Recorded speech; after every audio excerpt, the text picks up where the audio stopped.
Lydia's phone buzzed incessantly on the nightstand as she sat at her desk in the dim glow of a single lamp. The hum of the city had long since died down, but she could still hear the distant rumble of cars and the occasional shriek of laughter from the late-night bar across the street. She rubbed her eyes, pushing aside a stack of half-written articles. The phone vibrated again. Every day for the last 2 weeks, the new social media app Aurora had bombarded her screen with notifications. At first, she'd installed it out of curiosity. Everyone at the office wouldn't stop talking about the revolutionary new platform that was turning all other networks obsolete. Yet, as soon as she signed up, it began sapping her time in ways she couldn't fully explain. She'd enter the app for a short break and emerge hours later, mind foggy and body strangely heavy. When the phone chimed a text alert, Lydia glanced over. Her friend and colleague Marcus had sent a message. "Need to talk. Urgent. Be careful with Aurora." The screen displayed the Aurora logo in the top corner, a white, swirling icon that glowed faintly even outside the app's screen. Was she seeing things? She pressed her thumb against the phone's power button, turning the device off. As she did, a wave of unease settled over her. Maybe it was time to delete Aurora altogether, but she felt a twinge of resistance she couldn't explain, as though something within her was reluctant to lose the connection. A part of her wanted to mock her own paranoia. This was just another social media craze, right? But the sense of lingering dread had grown. Marcus was a data security analyst at their news company. If he said something was wrong, it usually was. Lydia grabbed her coat, quickly snatched her phone off the nightstand and headed out into the night. She walked 3 blocks to a small all-night diner. She and Marcus had agreed to meet there to avoid curious eyes at the office. The neon lights of the diner buzzed overhead, an electric pink sign that read, "Aunt Hazel's." Lydia stepped inside, searching the antiseptic glare for her friend. Marcus waited in the far corner booth, wearing a haggard expression that aged him beyond his 30 years. His wiry frame seemed thinner than usual, and dark circles underscored his eyes. He beckoned Lydia over with a quick gesture, glancing around as if paranoid they were being observed. "Hey," she said softly, sliding into the seat across from him. "What's going on?" He pushed a small cappuccino in her direction. "I've been working late the last few weeks," he began, voice low, digging into Aurora's back end. "You know how the apps soared to the top of the charts, how their user base exploded? But it didn't make sense. They have next to no servers that we can trace, no significant funding, and yet they're operating at a capacity that rivals major social media giants. It's impossible." Lydia sipped the coffee. "Impossible how? Aurora is storing user data. More than just posts and likes. It's collecting biometric data through phone sensors, tracking heartbeat and GSR, galvanic skin response, you know. All apps do that a bit, but not anywhere near this scale. And I found signs that it's siphoning not just data, but something else. Something beyond the typical user metrics. Battery usage was through the roof for reasons I couldn't code explain." She leaned. "Maybe they're just incompetent coders, or they're trying to harvest too much data for targeted ads. But then you said something else. Be careful with Aurora. What exactly have you discovered?" He glanced around again, visibly shaking. "People are dying, Lydia, or they're getting sick like a draining illness that no one can diagnose. I visited one man's wife earlier today. He was a co-worker of mine once. He'd installed Aurora a month ago. He's in a coma now. The doctors say they can't figure it out. It's as if his vital force itself was sucked away. And guess what showed up on his phone? Alerts from Aurora, so frequent it's practically controlling the device." A chill ran up Lydia's spine. She tightened her grip on the warm coffee cup, searching Marcus's eyes. She trusted him. He'd never been the type to jump at shadows. "So, what now?" "I want you to help me investigate," Marcus replied. "As a journalist, you have better access to sources. You can talk to people without raising suspicion. I tried going through official channels, but the police won't even entertain the idea. They see no evidence of wrongdoing. Everything about Aurora looks polished, legitimate, but none of it is real. Lydia nodded warily. She thought about her own daily fatigue over the past 2 weeks. Could something be feeding on her too?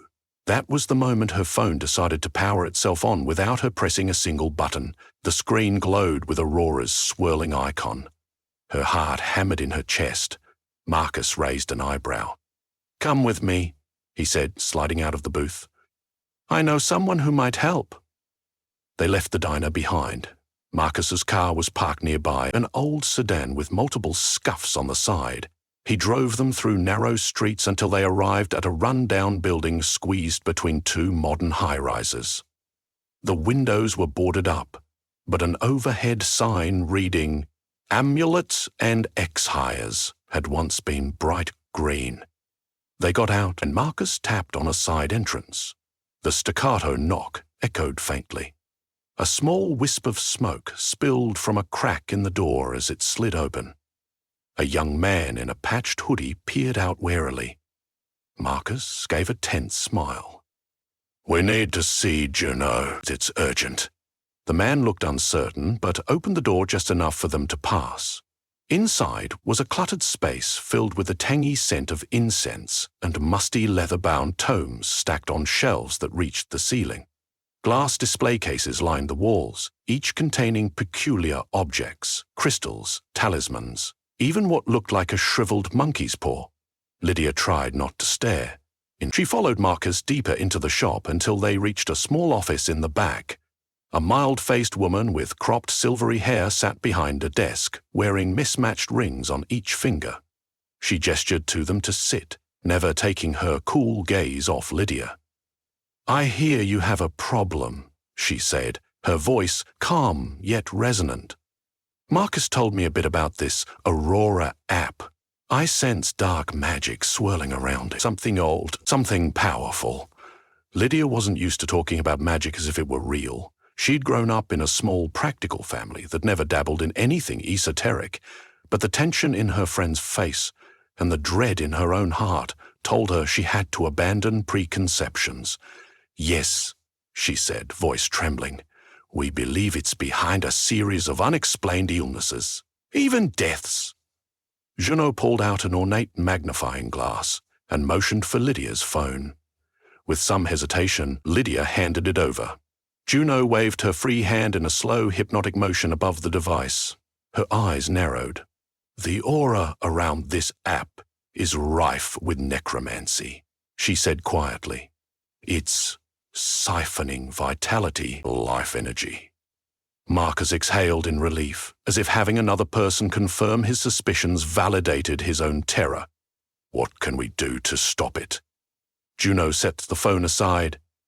"Necromancy of this magnitude is typically powered by a licher creature that has prolonged its life beyond mortal boundaries by feeding on souls or vital essence. If you can find the licher's phylactery, you can end its power. But first you need to locate the creature. It's not an easy feat. This new app, Aurora, you called it. It must be a conduit for the lich's feeding." A stunned hush settled in the cramped office. Lydia forced herself to speak. "How do we trace it?"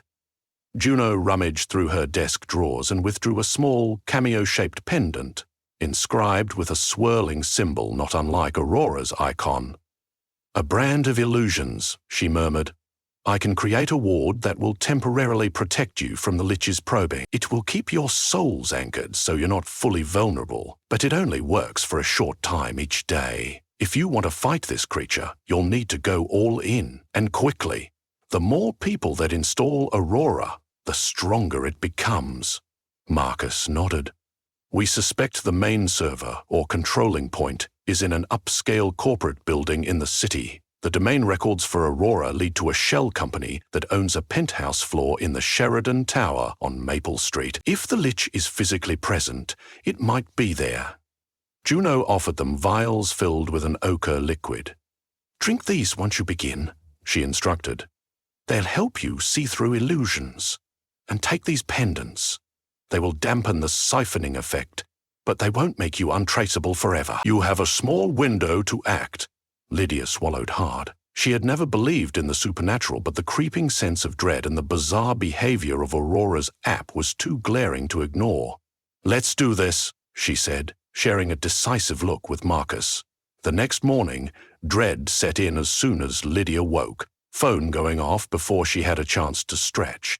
Aurora notifications flooded the lock screen, posts from strangers, bright-eyed influencer updates, and endless suggestions. She forced herself to ignore them, slipping on the protective pendant and hurrying to meet Marcus near Sheridan Tower.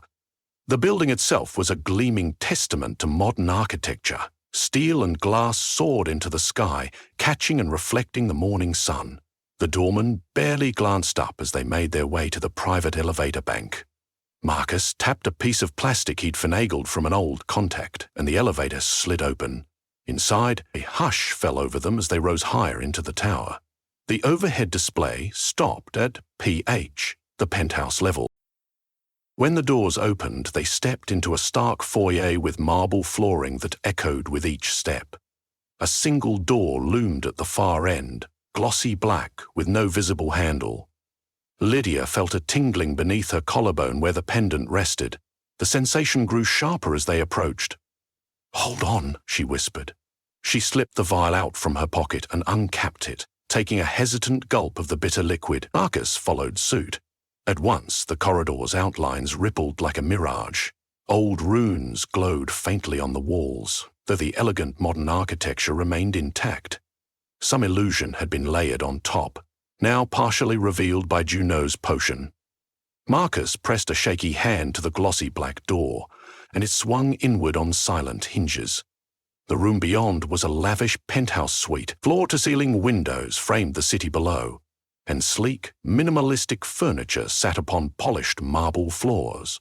A single, throne-like chair stood at the heart of the space, upholstered in dark purple velvet. The occupant was a slender figure in a tailored black suit.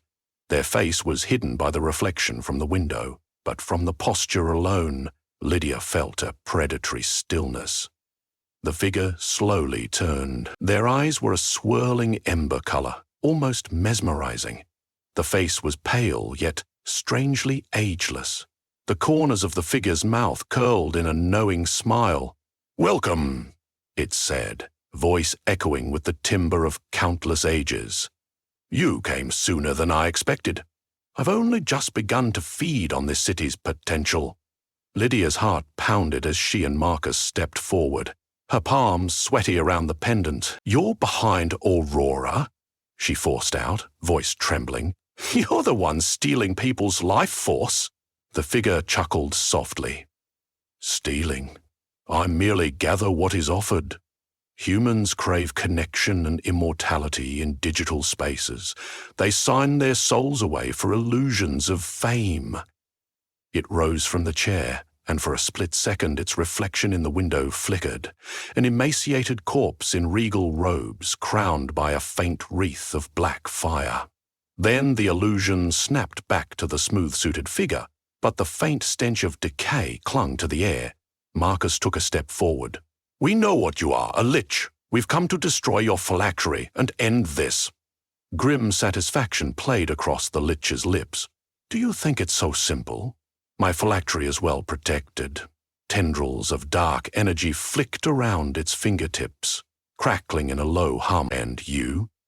You'll become my loyal consumers, heralding my name across your networks, giving me all the power I require."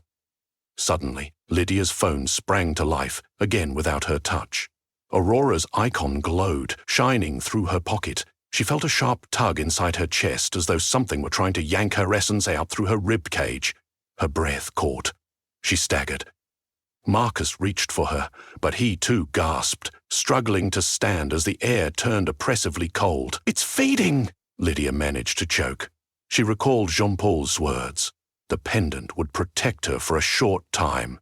Summoning her last shred of strength, she clutched the pendant. An audible crackle echoed as the ward met the lich's draining magic. For a moment, the suffocating pressure eased. Marcus pointed to a lavish chest at the far end of the room, set against the glass wall. Its surface was covered in ornate designs, humming with faint pulses that matched the swirl of the Aurora logo. Lydia. That chest. It might be the phylactery. The Lich followed Marcus's gaze, letting out a low hiss. Stay away from that. It raised a hand, unleashing a torrent of dark energy that snaked across the room. Lydia dove aside, the marble floor biting into her knees. A chunk of the floor behind her shattered, sending shards of stone flying. She scrambled to her feet, heart pounding in her ears. Marcus lunged toward the chest, but the Lich flicked a wrist and he was thrown backward as if by an invisible force. He crashed into a side table, toppling it and scattering crystal vases. It took a moment for him to rise, clutching his ribs. "I'm fine," he managed, though his voice shook with pain. The Lich advanced, swirling illusions creeping around its form. Instead of the city skyline, Lydia now saw ancient battlements, swirling storms of black clouds. She forced herself to move, to keep the Lich focused on her. If she could provide a diversion, maybe Marcus could reach the chest. She feigned a rush toward the Lich's side. It turned on her with blazing eyes, brandishing another wave of necrotic energy. The stench of rotting flowers attacked her senses. In that moment, Marcus, from behind, sprinted across the room to the chest. He knelt and grasped the latch. The Lich screeched, 1,000 disembodied voices echoing in a singular wail. Lydia felt her fingernails biting into her palms as she tried not to collapse under the psychic reverberation. "Open!" Marcus shouted, struggling with the chest. Finally the lock snapped. The lid lifted, releasing a swirl of green-black smoke into the air. Inside lay a single battered tome with runes etched in gold thread along its spine. Pulses of faint energy radiated from it, as though it drew breath from the environment. It was so mesmerizing that Marcus nearly froze. The Lich seemed to blur, suddenly standing beside him, reaching out a clawed hand. "Mine!" the creature hissed, voice deeper and more distorted than before. Marcus yelped as tendrils of darkness wrapped around his wrist. He tried to jerk free, but the Lich's grip seemed intangible, more like a cold roil of energy than physical flesh. He cried out, eyes rolling back as though his very soul were being siphoned. Lydia summoned every ounce of courage she had. She ran toward the chest and seized the ancient book, fumbling as a shock of cold jolted her arms. The Lich's hold on Marcus faltered, if only for a second. Lydia could feel how the tome practically buzzed with malevolence. Every instinct told her to drop it and run, but Julno had said destroying the phylactery was their only chance. Her vision swam. The air turned suffocating, yet she steeled herself. Recalling half-forgotten lore, she slammed the tome against the marble floor, once, twice, 3 times. The book's cover cracked, a hideous scream rending the air. The Lich's eyes flared wide. It let go of Marcus and lunged for Lydia, but it was too late. She brought her heel down on the ancient text with force, snapping the binding. A roar reverberated through the penthouse as greenish ectoplasmic flames danced across the tome and spread to the Lich's body. "No! I have endured centuries!" the Lich shrieked, its illusions flickering in and out. For a heartbeat, Lydia glimpsed the undead horrors that lay beneath the glamour. Parched skin stretched taut over bones, empty eye sockets flickering with unholy light. It reached out with a scabrous hand, and for one terrifying moment, Lydia thought it would succeed. But the phylactery's destruction continued, the flames devouring both it and the Lich's essence. Marcus crawled away, panting. Lydia shielded her eyes as a burst of green fire engulfed the Lich. The creature's final anguished scream rattled the windows. Then silence. The illusions vanished, leaving the sleek penthouse behind. The chest lay on the ground, blackened and smoking, the remains of the tome in charred fragments. Lydia sank to her knees, trembling. "Marcus, you okay?" He stumbled toward her, pressing a hand to his side. His breaths came in ragged gasps. "I'll live," he said, managing a shaky grin. "Thanks to you." Together, they cautiously got to their feet, scanning the room. The sense of dread was gone, replaced by a lighter air, as if some massive vacuum had ceased its draining pull. They hurried to see if anything else remained that might threaten them. Aurora's app icon on Lydia's phone had faded to a regular swirl. The faint glow was gone. She tapped the screen, opening the app to test a theory. The feed still showed random posts, but the previously suffocating magnetism was absent. It felt ordinary. Marcus stared out the window at the skyline. "We should contact the police, or at least we can inform the paper. But will they even believe us?" Lydia looked down at her phone. "We might be able to reveal Aurora's malicious code. You've gathered evidence, and I have an article to write. We can frame it as a major scandal, expose how they used personal data in harmful ways. We may not be able to mention magic explicitly, but we can stop people from using it. That should be enough to keep them safe." He nodded, but a haunted look remained in his eyes. "I'll break down the code, show how it was forcibly accessing phone sensors, draining battery in a way never seen before. I'll describe how it correlated with sudden illnesses. Hopefully people will delete the app in droves. And whatever energy was feeding that lich is gone now, anyway." She brushed a strand of hair behind her ear. "We have to be sure. Let's gather everything. Then we'll seal this penthouse behind us." For a moment, a pang of regret tugged at Lydia. How many unsuspecting people had already lost portions of their life, their vigor, to Aurora's subtle drain? She recalled the co-worker in a coma, the families who lost loved ones. Part of her wanted to grieve, but she also felt relief that, at least, it was over. Together, they left the building, taking the elevator down and avoiding anyone who might question their injury. On the sidewalk, the morning light felt brighter, warmer, as though the city itself was breathing free after a long nightmare. The hume of traffic and rush of pedestrians sounded more alive than ever. Lydia accepted the sun's rays on her face, letting it wash away residual fear.